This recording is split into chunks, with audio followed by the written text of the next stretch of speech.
let's move on.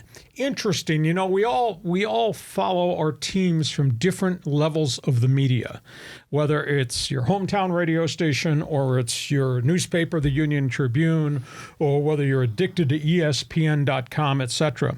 The Athletic is an independent sports site. Has a ton of writers around the country. Ought to hire me.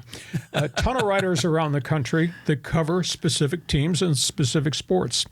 Dennis Lin, former beat writer of the UT, now works for The Athletic, does a lot of creative stuff. He did a fans survey within the last month, asking the fans their thoughts, their confidence level with different people. And if you look at the listings there on our screen, 88% of the population that was polled was over 1,600 in I think a 2-week span. 88% believe this is a World Series team. Man, that's an amazing statistic going into the start of the season. We've had good teams in the past that have done well, but talking about expectation going into the start of the season.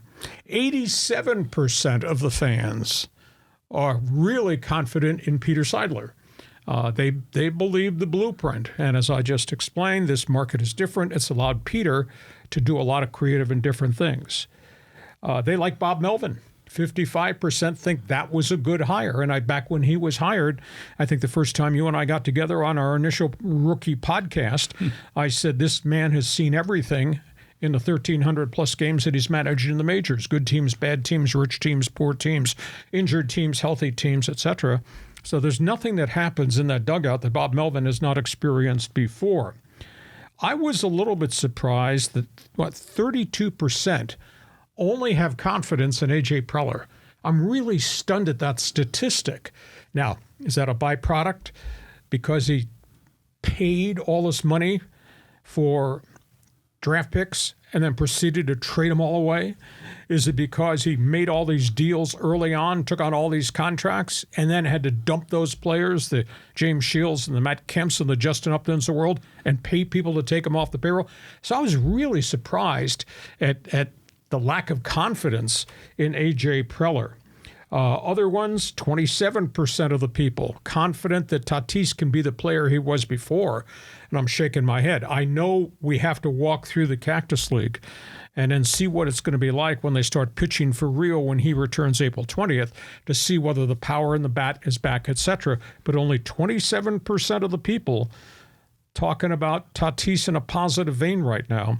And I was also surprised only 15% of the people were confident about Xander Bogaerts and the investment they made. Now, maybe that's just a byproduct of the 11-year commitment that the Padres made to him.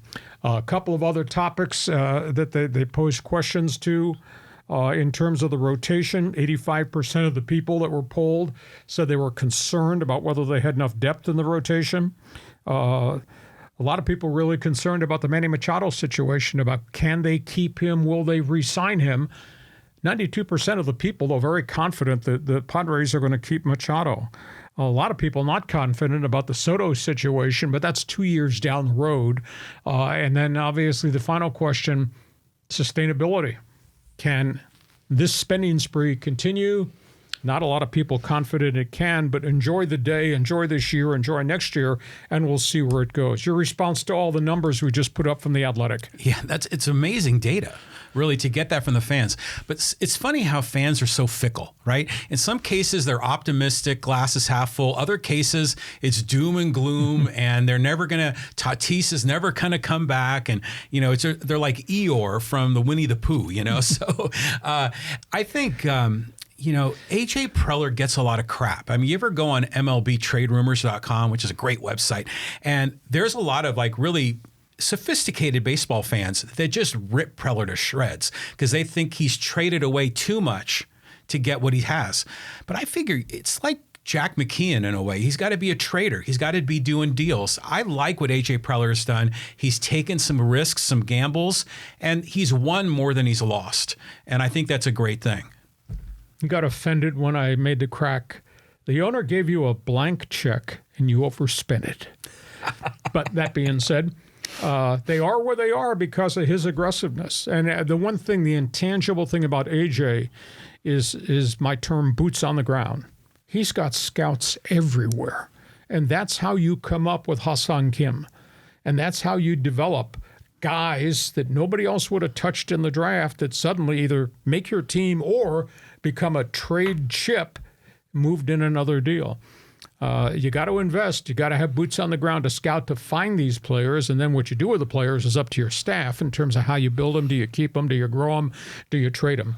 I was surprised, though, in the bigger picture, the lack of big number confidence factor as it relates to AJ Preller. So first spring training games this weekend. On we go. It will be a weird spring training, though, John, because everybody's roster is impacted by the WBC, and all these players are going to the World Baseball Classic camps. That being said, it opens the door for all these young guys to play. Yeah, for sure. You're on the field, you're going to get the chance to play 15 Cactus League games, so show me your stuff. Yeah, that's a great opportunity for those young guys.